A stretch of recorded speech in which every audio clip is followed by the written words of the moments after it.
Anda berada. Assalamualaikum warahmatullahi wabarakatuh. Salam jumpa dari kami dari podcast Teras 21. Dan hari ini kita kembali di episode yang baru. Ya. 8 bulan. Setelah 8 bulan vakum. Hari kita mempersiapkan ruangan yang baru, alat-alat baru dan tentunya semangat yang baru. Dan masih dalam suasana sawal ya? Iya, karena masih dalam suasana sawal, jadi kami dari segenap jajaran Kemenak Provinsi Bengkulu mengucapkan minal aidin wal faizin, mohon maaf lahir dan batin. Oke. Hari ini kita akan bahas apa nih? Kayaknya kita bahas yang paling dekat aja ya Mbak Dina ya. Terdekat ini kan kita akan mengadakan keberangkatan haji. Keberangkatan haji. Ya, keberangkatan haji tahun 2023. Oke. Kira-kira siapa nih yang mau kita ajak ngobrol nih kesempatan kali ini? Sahabat religi, saat ini bersama kita sudah hadir Bapak Kepala Kantor Wilayah Kementerian Agama Provinsi Bengkulu, Bapak Haji Muhammad Abdu SPDI MM. Iya. Assalamualaikum. Jadi ini merupakan penampilan perdana beliau di podcast kita. Iya. Dan kami persilakan Bapak untuk memperkenalkan diri. Baik, terima kasih. Assalamualaikum warahmatullahi wabarakatuh. Waalaikumsalam. Pada pemirsa yang berbahagia, tentunya saya selaku Kepala Kantor Wilayah Beragama Provinsi Bengkulu mendapat kesempatan berbincang-bincang di podcast Kantor Wilayah Beragama. Mudah-mudahan dengan berbincang-bincang ini menambah informasi kepada masyarakat yang tentunya yang lagi kami persiapkan sekarang tentang jemaah haji. Keberangkatan haji, ya, 2023 1444 Hijriah. Iya. Kapan Pak keberangkatan haji ini Pak rencananya untuk Provinsi Bengkulu Pak? Kita sudah mendapat jadwal keberangkatan yang mana kita merupakan embarkasi antara yang kena embarkasi penuhnya kita masih ke Padang. Kita mendapat di gelombang kedua yang insya Allah jemaah haji dari Provinsi Bengkulu ini akan mulai masuk asrama itu tanggal 10 Juni dan keberangkatan itu tanggal 11 sampai 14 Juni. Oke. Nah, sahabat religi artinya tidak lama lagi, lebih kurang 1 bulan persiapan lagi ya Pak ya? Tidak sampai lagi. Tidak sampai 1 bulan lagi ya. Pada tanggal 10 sudah mulai proses masuk asrama. Ya. Persiapannya seperti apa Pak? Sudah berapa persen persiapan kita menerima jamaah haji? Ya, untuk asrama kita sudah siap ya, Pak? Sudah siap dan sudah dilakukan survei dari pihak kesehatan, kelayakan perlengkapan, dan insya Allah siap untuk ini asrama. Kemudian juga perlu kami sampaikan bahwa keberangkatan jemaah haji ini tidak hanya merupakan bagian tugas tanggung jawab dari Kanwil Kementerian Agama, tapi juga melibatkan banyak instansi. Tentunya yang paling utama ini jemaah, saya sering sampaikan kepada jemaah bahwa keberangkatan jemaah dari daerah itu membawa nama daerah kita masing-masing. Tentunya nanti Bapak Gubernur selaku kepala daerah ya banyak sekali kita support yang tentunya sesuai amanah undang-undang. Beliau juga ikut andil dalam pemberangkatan jemaah haji yang berkenaan dengan transportasi. Insya Allah kami juga sudah berkoordinasi dengan semua instansi yang terkait dengan keberangkatan. Pemerintah daerah tentunya melalui Biro Kesra, kemudian ada dari kesehatan, kemudian juga dari perhubungan juga kita sudah melakukan koordinasi terus ya Pak ya. Artinya dari stakeholder yang ada terkait keberangkatan haji ini sudah menyatakan insya Allah Bengkulu sudah siap ya Pak ya. Ya, harus siap. Karena jadwal sudah ada. Ya. Kurang 1 bulan lah. Kurang dari 1 bulan. Iya, kurang dari 1 Sekitar bulan. 20 hari lagi ini namanya. Baik. Berapa kuota kita Pak? Untuk kota kita jemaah haji kita berjumlah 1.636 yang ada sekarang. Tapi ini bersyukur kepada masyarakat. Ini Bapak Menteri Agama dalam waktu beberapa minggu ini mengadakan apa namanya lobby-lobby ke pemerintah Saudi Arabia, alhamdulillah kita mendapat tambahan kota 8.000. Alhamdulillahirabbil Jadi ini alamin. patut kita syukuri ya kan, untuk syukuri. Dan dari 8.000 ini tentunya pasti ada untuk Provinsi Bengkulu. Nah. Nah, ini yang kita lagi menunggu jadwal pembahasan. Dalam 1 hari 2 hari ini akan ada pembahasan di DPR bersama Kementerian Agama untuk menetapkan tentang kota tambahan tadi Pak ya. tambahan dibagi kepada seluruh provinsi, tentunya 34 provinsi yang ada di Indonesia. Termasuk juga masalah persiapan lain, tentunya anggaran. Anggaran segala macam. Oke. Kalau Ya. sebelumnya itu Nuk ada pembatasan usia Pak. Ini berkaitan dengan pandemi Pak. Ya. Kalau tahun ini gimana Pak? Apa Ya. masih ada pembatasan usia Pak? Ya, untuk jemaah tahun ini kita Kementerian Agama, tentunya pemerintah Republik Indonesia tidak membatasi usia sesuai dengan apa namanya nomor urut haji reguler, dan mereka akan apa namanya sesuai dengan antriannya. Dan perlu juga kami sampaikan, ini sering juga di masyarakat kan ada yang menyampaikan bisa loncat, itu tidak benar. Itu kan informasi yang salah. Dan jemaah haji itu ya yakinlah bahwa ini sudah digunakan dengan aplikasi yang sangat apa namanya baik sekali dan menjamin apa namanya keadilan dan Terbuka ya, Pak, ya? keterbukaan untuk nomor antri ini. Jadi kalau ada yang loncat, kemudian haji ini juga perlu kami sampaikan kepada masyarakat. Ya, karena di masyarakat sering muncul ini apa namanya ucapan bagi teman-teman yang tidak paham tentang itu.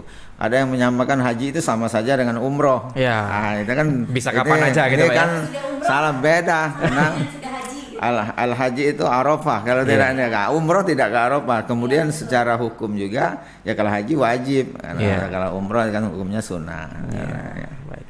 Ya, itulah kabar baik dari Pak Kanwil tadi disampaikan. Insya Allah 8.000 itu Ya, nanti kita akan tunggu. ditambah, dan itu mohon doanya masyarakat. Ya, Insya Allah kalau lancar berarti nanti akan bertambah. Berarti bisa jadi di ujung-ujung waktu nanti itu Bengkulu juga ada ya kita Pak ya. sudah bisa memperkirakan, tapi ini baru perkiraan. Ini surat pembagian belum. Bisa diperkirakan Bengkulu bisa bertambah sampai 200-an. Nah, Bisa sampai 200-an. 200 orang itu sudah sangat berarti bagi jamaah yang Iya, dalam 2 tahun belakang itu sudah, ini tidak masa tunggu. diberangkatkan karena Iya. pandemi ya Pak. Satu lagi bagi para jemaah, kemarin ada kita sudah untuk pelunasan itu 95% dari kota 1.600 ini.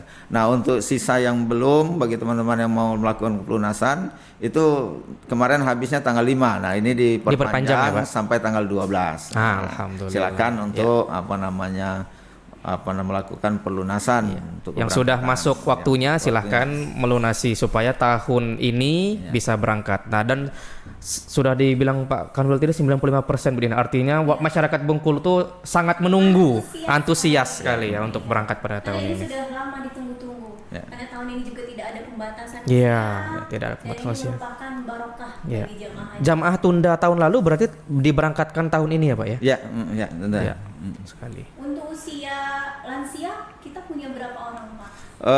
Usia lansia yang ditetapkan oleh ukuran lansia yang ditetapkan oleh pemerintah pusat itu kan di usia 83 sampai ke 93 tahun. Kalau dari rentang usia itu ya jumlahnya berada di angka 83 jemaah. Oh, rentang usia 82 jemaah. 82 jam. Ya, tapi ya seprovinsi. Tetapi kan ukuran lansia itu kan ya ada orang kan seukuran 60 tahun sudah lansia. Jadi kita lihat ini nanti tapi pada intinya kami dari Kanwil Kementerian Agama Provinsi Bengkulu, Kementerian Agama pada umumnya sudah melakukan persiapan dalam rangka melakukan persiapan ini untuk lebih menjamin tentang pelayanan. Kami akan memberikan pelayanan yang terbaik. Ini merupakan tanggung jawab moral bagi kami, dan insya Allah dengan seluruh kemampuan yang ada pada kami akan melakukan pelayanan yang sebaik-baiknya untuk mengantar para tamu-tamu Allah ini. Ya. Mudah-mudahan para teman-teman petugas juga, saya berharap ya laksanakan tugas dengan sebaik-baiknya, semaksimal mungkin. Insya Allah ada keberkahannya kan. Amin, ya Rabbal Ya, itu yang kita harapkan. Nah, ini saya mau nanya sedikit Pak tentang pribadi nih Mbak Nina. Karena Pak Kanwil ini kan kurang lebih baru hampir 6 bulan ya Pak. 6 bulan. Sudah 6 bulan jadi Kanwil. Ini kan tugas sangat berat nih. Baru 6 bulan harus mempelajari dulu Kanwil Provinsi Bengkulu seperti apa. Sudah dihadapkan dengan tugas berat nih, memberangkatkan haji dengan kuota full. Kayak mana Pak nih kiat-kiatnya nih Pak supaya tahun ini keberangkatan haji itu berhasil dan ya masyarakat itu puas akan kinerja kita Kanwil Kemenak ini.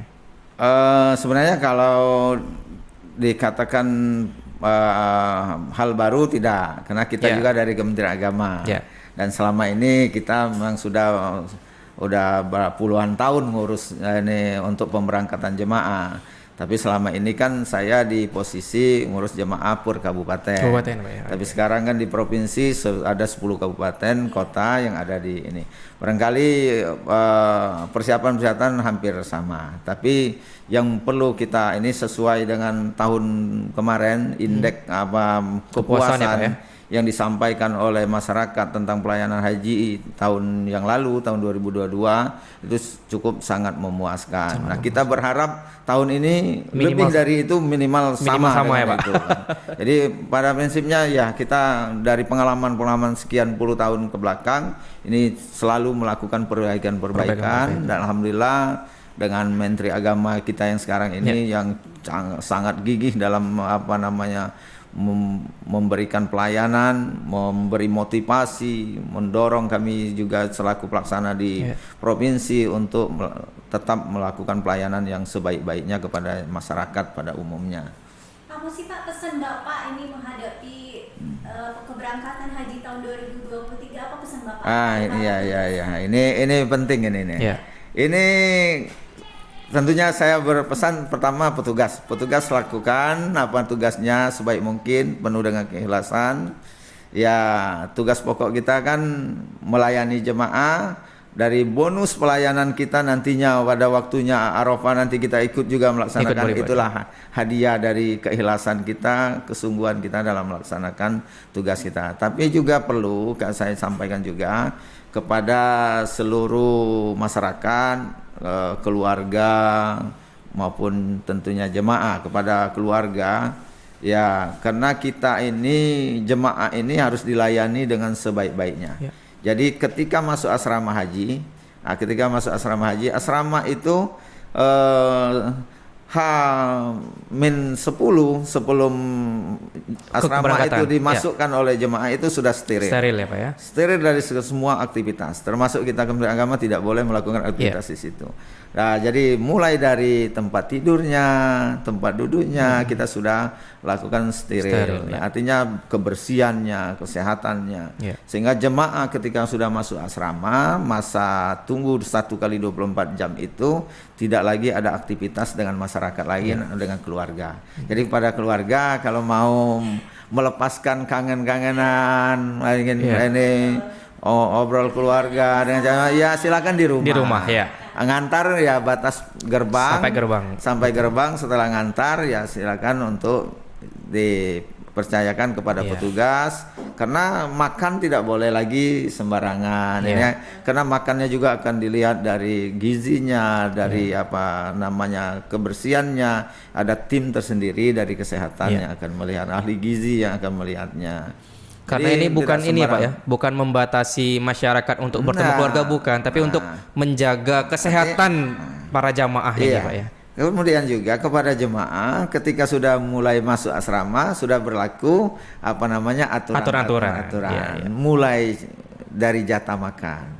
Jatah makan yang ada di asrama adalah jatah makan untuk jemaah, bukan untuk keluarga. Jadi kalau diambil satu kan jadi berkurang jemaah ini. Ini kan namanya ini kan kita dalam rangka kita ingin jemaah ini benar-benar dilayani dengan sebaik-baiknya. Jadi tidak ada ini. Kalau itu kita patuhi ya insya Allah. Nah, kepada jemaah juga jaga kesehatan tentunya. Jaga kesehatan dengan waktu rentang 1 bulan, tidak sampai lagi 1 bulan ini ya kita sudah menunggu puluhan tahun, tentunya ingin berangkat dengan sebaik-baiknya dalam keadaan sehat. Ya, kesehatan juga ini terpenting, kesehatan ya, pola makan. Iya. Kemudian ikuti manasik haji yang sudah mulai sekarang dilaksanakan di setiap kabupaten dan nanti akan ada manasik di kecamatan. Saya menyampaikan untuk manasik ini, ya manasik itu sudah merupakan rangkaian dari keberangkatan haji. Ya. Nah, jadi artinya kalau kita laksanakan dengan ikhlas dan itu juga termasuk ibadah. Ya. Karena kita menggali ilmu, belajar untuk dapat haji dengan haji yang sebaik-baiknya sehingga haji yang mabrur dan mabrurah. Nah, itu. Jadi ini kadang kita orang walaupun kita sudah punya kemampuan tentang pengetahuan manasik, tapi ini wajib hukumnya untuk artinya wajib ini jangan diterjemahkan wajib seperti sholat, tapi ini kan artinya keharusan yang harus dilakukan dalam mengikuti aturan yang ditetapkan dalam satu rangkaian ya Pak, dari itu dalam haji. rangkaian kegiatan. Karena di manasik itu ada informasi-informasi kepada jemaah juga barangkali nanti kan ini kan jemaah ini mulai nyiap-nyiap, mulai nyiap rendang, nyiap bau ini. Kalau saran saya jangan terlalu berlebih-lebihan lah, jangan berlebihan. Disiapkan yang perlu aja. Karena di tanah suci juga sudah ada semua. Ya. Sudah ada semua. Ya, Nanti Pak, kalau saya tanya sedikit Pak, maaf Pak saya potong. ya. Kalau makan nanti gimana Pak tahun ini? Apa ada pengurangan? Makan jatah makan disediakan pemerintah untuk makan itu 2 kali sehari. Nah, 2 kali. Ya, 2 kali sehari. Ya. Jadi kalau ada yang ngomong nanti jamaah haji takut kelaparan, insya Allah enggak. Pemerintah itu tidak mungkin menyia-nyiakan masyarakat sampai kelaparan di Arab. Enggak mungkin ya Pak ya. Sangat tidak Sudah ada ininya. Dan bahkan di sana itu ya hal yang luar biasa. Kita mulai berangkat dari untuk kita karena kita di gelombang ini atau yang kedua itu ya. Kita berangkat itu menuju Jeddah. Jadi dari Jeddah. Jadi dari Jeddah itu sebenarnya itu setiap istirahat mobil itu banyak sekali makanan. Ini kan sudah ini kadang nggak temang makan kita. Iya. Berarti tahun ini masyarakat para jamaah haji akan mencoba asrama haji yang baru ya Pak ya? Oh iya. Wah, asrama haji baru ya. Pak, Ini bocoran untuk para fasilitas jamaah. haji kita, fasilitas haji kita di asrama haji Bengkulu yang sudah bertambah lagi asrama. Tapi tetap memang sekali lagi untuk jamaah kabupaten kota ya walaupun sudah ditambah tetap kamar kita terbatas. Ya. Artinya ikuti jadwal yang sudah disampaikan oleh bidang haji provinsi.